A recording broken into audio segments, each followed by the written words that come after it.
Hey there, everybody. This is Cholera. I'm joined with Clazzard, and we're going to be doing the round of 4 of the World Cyber Games. This is Jaedong versus, I'm sorry, Bisu versus Luxury here. For some reason, I'm still stuck on Jaedong. We just cast Stork versus Jaedong, of course. There's Luxury on the left. He's coming fresh off of a victory against his brother, twin brother, identical twin brother, Yellow Arnak, who he's now 5-1 against. He must be feeling pretty good about himself. And Yellow Arnak must be back and fuming and stinking up the Height Sparky's house a little bit here. Bisu has just beaten Flash, of course, in a best of 3. Played to 3 series, and Klaz did the commentary for that, so why don't you tell us about that? Yeah, it was a kind of a lackluster series, to be honest. I have to say, Bisu played brilliantly in Game 1. He completely controlled that game, but Flash was quite lackluster. Game 2, Bisu went for a DT drop. It was like he didn't really even try. It wasn't even a committed DT drop, and Flash countered it quite comfortably, defended against it, and then took the game from that point on. Game 3 was a little bit closer, where Bisu went for 12 next. Flash tried to rush him with SCVs and Marines, but Bisu showing some excellent micro, and Bisu really demonstrated the stunning level of micro that he has, which is what has kept him at the forefront of gaming for all this time right now in StarCraft, and took the series. And it was in the end, I think it was a really good victory for Bisu. And yeah, funnily enough, the World Cyber Games Korean qualifiers is probably the only tournament in the world where the 3rd and 4th place matchup is going to be more important than the 1st and 2nd place matchup, because obviously 1st, 2nd, and 3rd will qualify. So whoever loses this game will have to play the loser of Jaedong versus Stork. And that's obviously neither of these players want to be there. So victory here pretty much ensures them qualification. I'm sure there's a little bit of a seeding effect with the 1st and 2nd place, but it's rather arbitrary. We do have Luxury here at the 1 o'clock, Bisu at 11, and it looks like Luxury scouted in the wrong direction with his initial overlord, and Bisu scouting in the correct direction with his probe is going to see Luxury. But Luxury looks like he might have gone. Luxury looks like he's gone for an overpull build meanwhile. So it'll be interesting to see how Luxury copes against Bisu. I would probably make Bisu a comfortable favorite in this game against Luxury. I'm not sure if Luxury has the Zerg game to take on Bisu, although Zergs have done very well this season overall.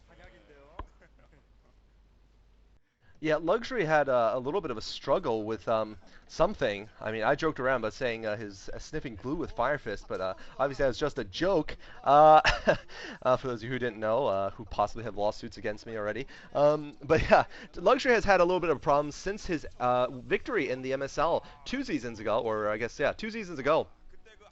He got kicked out in the round of 32 of the MSL, got kicked out of the round of 64, I believe, of the OSL, and stopped playing games, actually, for 2.5 months. These are the first games he's played since June, are these World Cyber Games qualifier games. But he's done okay so far. He's in the round of 4, almost there, almost in China, basically. And here we're seeing a Forge Fast Expand with a Nexus, and ooh, a far 12 hatch here from Luxury. Interesting play. I don't think Bisu is really going to get fooled that much, to be honest, but it is indeed a second position there. I think perhaps it's because of the danger of a probe harass. Bisu is known very well for stopping the expansion from going down. And I was actually looking up records, so if that indeed is what happened, then I'm sorry about that. I was just making sure about the matchups before then, but I don't think that happened. I think he's just going to go for a double expand here as the opening, and it's probably going to end up being fairly standard. Yeah, it is, because he's now got the Zerglings out to be able to get rid of that probe and take. And Bisu still puts the pylon down, even though there's a Zergling there, just to try and slow Luxury down a little bit. Bisu obviously will be able to comfortably hold that natural expo with just a 1 photon cannon, considering the amount of harassment he's done. And that's the kind of difference, that even though Luxury went for an overpool, Bisu was comfortable with just a 1 photon cannon. I mean, sometimes with an overpool, you can force the Protoss player to put a 2nd photon cannon down. Bisu coming in with a probe, he's going to try and put a 2nd pylon down. He's doing such a great job of harassing. He's really slowed Luxury putting that expansion down a lot. Although I'm not sure if Bisu is aware that Luxury has taken that expansion at the 3 o'clock position or the 3:30 position, and that Bisu might be a little bit deceived in that regard. Now he's sending another probe out to scout, so it'll be interesting to see if he spots that or not. But Bisu might think he's more ahead in the game than he actually is if he hasn't spotted that other hatchery. He might think that, oh my god, look, I've delayed this guy from putting his expansion down for such a long period of time. But he's got to be suspicious here, and it does look like that probe is heading for that second position to make sure that if there's a hatchery there or not. Yeah, look at those fangirls there for one of these two players. I'm gonna guess it's Bisu, but of course, Luxury probably has a number of fans, unlike Yarnak. Just kidding. It looks like we've got ourselves standard openings, like you were saying, probably a 5 hatchery opening from the Zerg player Luxury. Yeah, I agree. I mean, Luxury probably at this point doesn't have what it takes to beat Bisu, at least in a best of 3, maybe in a single game. But, you know, I mean, Luxury has often surprised me with his abilities in lots of games, and we're going to have to see. I mean, Luxury, of course, is the reigning WCG champion, for whatever that means, however much that means. Really, in Korea, it's not respected as much as one of the main tournaments are, just because of the fact that, you know, foreigners, frankly, are much worse than Koreans. So, you know, I mean, but still, Luxury has managed to beat several of the players to get up there, and that's impressive. Now, Luxury has gotten a Spire and some Speedlings, only one Zealot and one cannon in Bisu's natural, but I think that will be fine for Bisu. Yeah, Bisu holds. He puts down a second cannon also just to make extra sure, and he's going to go for a Citadel opening here with his Corsairs. Looks like we got actually a fairly early second gas there for Luxury. Maybe he's not going to go for that Scourge Hydra build. Maybe it's going to be something else. We'll have to see. Maybe some Mutalisks here. That would certainly be interesting. Yeah, it would, especially considering that Bisu has put the settle down. It'd be interesting if Bisu follows that up with the Templar Archives. It's been a while since I've seen a Protoss go for kind of a speed lot rush with, I guess, Corsair support, but he is putting that Templar Archives down. So I guess that's not going to be happening. But again, it would be nice to see Luxury has got those Speedlings out and about, but he isn't really been able to do anything with them. And he is putting a lot of Speedlings out there. He's continuing to produce them, and he's holding them in kind of hiding positions to kind of perhaps conceal them from Bisu. Maybe he's waiting to get that Spire up and is going to try and catch Bisu off guard with a combined attack with Speedlings and Mutalisks. Bisu now with just a couple of Zealots and Dragoons, and Bisu might get his units surrounded here. That would be horrible for him because Luxury's now running around with the Zerglings, and he's actually going to be able to get through. There are 2 Photon Cannons there, but Luxury's going to run in. Bisu brings the probes out to try and block them. He's managed to get a block, but some of the Zerglings still managed to get in one of the Photon Cannons. One of the Photon Cannons go down, but Bisu's going to be able to hold this here quite brilliantly. Bisu bringing his forces back, and yeah, Bisu manages to hold that defense. He was forced to pull all his probes off the line, but he got them off the line just in the nick of time, and he holds his defense. So Luxury's gambit not working out for him. Bisu saw that and read it and defended splendidly against it. But Luxury continued to come in with those Zerglings. He's going to now try and harass in Bisu's probe lines and try and pick some probes here, but he doesn't get a single probe kill. He's going to try and kill a Zealot. Bisu's micro once again shining through. Luxury's continuing to pump those Speedlings out. He's continuing to persist with them. He's got Scourges popping out as well. Bisu has got the Templar Archives up, so once he gets some Dark Templar in play, that's going to stop Luxury in his tracks. But Luxury, meanwhile, trying to take that Assimilator down. Once again, going to try and surround a Zealot. Bisu microing really well, but I think he's going to probably lose that Assimilator. Just as that second Phantom Cannon pops in, another group of Zerglings come in, and he's going to take another Photon Cannon down. One more Photon Cannon down, to surround. A High Templar comes out. No DTs for Bisu. He's gone for the High Templar instead, but he is going to hold off against those Speedlings. Now the Mutal is coming in. Bisu with that Photon Cannon alive, just about defending, but he's only got the one High Templar out so far. And he's got a couple of Corsair out. I think he's only got the one High Templar, so he hasn't got much defense. And these Scourges should be able to take those Corsairs down. The Corsairs go down, and the Photon Cannon coming under fire. Bisu could lose this game, Cholera.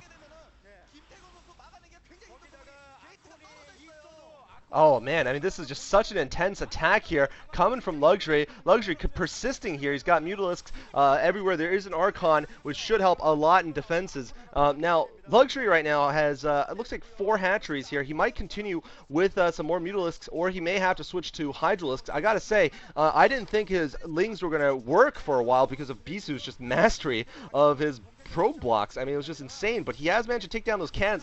He manages to get one big hit on his Mutalisk, so he needs to be careful. Either micro that Archon or avoid it. He is taking down probes, though. Not necessarily that many so far. He's also taking some hits from the Archon, the deadly splash damage he really needs to avoid, but he is taking a steady toll here against the probes with his continuing stream of mutas here. He's really playing like a Jaedong here, and meanwhile, we're seeing a counterattack from Bisu, sending out his Zealots to do some damage, perhaps to try to get Luxury to pull back. There's only 4 though, and Luxury should be able to handle them, I think, pretty easily with some Lings or some more reinforcing Mutalisks just laying waste in the natural expansion of Bisu's. How long can Bisu keep this up? Can he survive this harassment? I don't think he can survive it for much longer. Jaedong right now, I mean, sorry, Luxury right now channeling Jaedong, and but look at this, Bisu has gotten 4 Zealots into the third base there of Luxuries at at the right. It looks like Luxury is not going to bother bringing all of his units back. Just a small group of Lings and Mutas should be able to take care of it. Meanwhile, going to town here in the main base of Bisu. So Luxury may win this game if you can take down just some more of the economy of Bisu's. I think Bisu will be absolutely crippled. It looks like Luxury is retreating though at this point. Bisu seems to have weathered the storm at least temporarily. Now Luxury though finding just targets of opportunity. This time it's the Forge. It will be absolutely great if he can pick this off and stop the +1 attack from finishing. And he really is pulling a Jaedong here with the mass mutas. It will be interesting to see if he persists and gets some upgrades for them. That would certainly mean a very Jaedong-esque build. Yeah, Luxury persisted with the Speedlings just long enough to do the damage to allow his Mutalisk to come into play, and taking out that one Photon Cannon and those two Photon, he actually killed two Photon Cannons with the Speedlings, one initially, and then after a second one was built, he took down the one that was initially there. Now coming in with a bunch of Zerglings, and the Archon dies, and now that Archon is dead, this is going to be GG in Luxury's favor, and that is horrible for Bisu, but you've got to give so much credit to Luxury for the way that he's played in this game, and the bravery that he's shown and the determination with his Mutalisks and his Lings, and now he's just not even bothering to micro those Mutalisks against Bisu's Archon. That's a little bit surprising that he's gone so cavalier, but he's got a bunch of Speedlings streaming in. Bisu has got speed upgraded Zealots, however, but there's just too many Zerglings there that high temp are once again getting picked off, and Bisu looks like he's going to actually hold his defense again here, so Luxury, I'm surprised he threw all of his Mutalisks away when he was in such a strong position, but looks like he is switching to Hydralisk. We're seeing some Hydralisk pop out for him. That last Archon just about surviving for Bisu. Luxury trying to finish it off with his last Mutalisk, not going to be able to do so. Bisu now with a decent-sized force of Zealots and an Archon, but Luxury should really be able to take this game. I don't think that Bisu should be able to come back, even though Bisu is killing these two Overlords that are hovering here. And he's got about 7 speed upgrade Zealots, plus a couple of Corsairs, and Luxury trying to take them out with his Scourges, but his Scourge micro hasn't been at the level that you would have seen from, say, a Jaedong. But you still feel that he's done enough damage to take this game. Well, I don't know. I mean, his bases are looking rather unsaturated with drones. I mean, look at that right side. They're showing us there's not much there. He does have Hydras, though. Looks like we should have +1. Yeah, +1 upgrades have been finished for Bisu. So Bisu may be going for a timing attack of sorts here. He may be able to possibly do some damage. I mean, it's amazing how well the Protoss can regenerate from this kind of all-out attack. Bisu has more probes probably still than Luxury has drones, probably a lot more. And of course, if you have noticed the food count, Bisu, even during the worst of attacks, was about 20 food ahead. Now he's about 30 food ahead of Luxury. Luxury actually on the retreat here. Oh man, this will be actually a little bit very unexpected, I would say, if Luxury loses this game. He is facing this massive speed lot attack though, and I don't know what he has to reply to it because he spent so many resources just pumping Mutalisks. Luxury right now facing a lot of problems here with the speed lots. He has to keep retreating, but to what is the question? If he loses that third base, I think he might be out of this game because, I mean, he really doesn't have much to fall back on. No. Oh no, look at this! A DT gets in and he GG's! Oh man, he's talking to himself. Oh man, wow. He definitely had the lead. And I think I agree with you completely. He didn't control his units when he thought he was winning. He just let all of his mutas get sacrificed. And we've seen this too often from Luxury. This is what happened in the round 32 of the MSL. This is how he got himself out, by being ahead and then suddenly deciding to lose. I just don't understand this. I mean, Bisu, let's give him full credit. He played absolutely brilliantly with that recovery. I mean, great recovery, great choices on tech. I can't explain it though. No, I mean, I think I have absolutely zero sympathy for Luxury there because he got complacent and overconfident. He had Bisu completely against the ropes, but when you're facing a player of the caliber of Bisu, when you're facing Ali himself, you have to make sure you knock him to the ground and you have to make sure he stays down. You don't give him a chance to get back up again because he only needs one blow to take you down, and that's exactly what Bisu has done to Luxury. Luxury went in for that almost A-move attack at the end when he thought he had Bisu finished, and after he had the Ling speeding in and the Mulo speeding in, he just went a move. He stopped microing his Mutalisk, he let all of his Mutalisk die to that single Archon, and Bisu then just had a couple of enough Zealots to hold against the Speedlings, and then it was Bisu was in a strong position because Luxury threw his entire army away, and he not only did he go for an A-move attack, it was at that point that he also chose to switch to Hydralisk. I think if he just kept going, pumping more Mutalisks along with those Lings, I think he would have still been okay, but he decided to tech switch to Hydralisk, which basically meant that he completely lifted the pressure off Bisu, and there was a window of time where he was not produced. He didn't really have a standing army, and so then he had to build an army up from scratch again with the Hydralisk, and Bisu was able to capitalize on that. So I have zero sympathy for Luxury there. He showed the complete amount of complacency and arrogance against Bisu, and Bisu made him pay for it. Yeah, I mean, I am rewatching this as we speak. I mean, it wasn't totally an A move. He spread his mutas, but I agree. He used his mutas to engage an Archon directly without any kind of micro. It was more of a just stand there and we're going to fight it out. And that's never what you want to do with mutas versus Archons. Of course, we have to remember there were Corsairs in the air.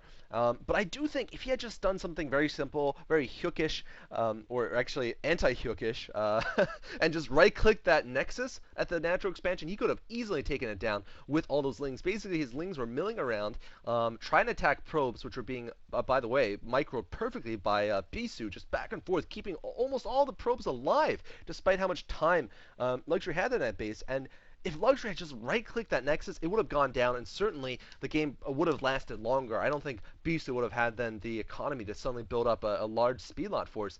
I mean, I agree. I think perhaps there was a lapse, a slight lapse, well, a pretty significant lapse in judgment there for a critical from Luxury, where he just stopped microing for whatever reason there was, and that lost them the game. We also can't forget there was 3 Overlords brought there, most likely to detect for DTs, but most likely they were also just rallied. Those 3 Overlords got killed immediately by the Corsairs afterward. I don't think there was a need for 3 slow Overlords to walk over and get slaughtered, which obviously also slowed down Luxury. So many things going for him to lose that game, I gotta say.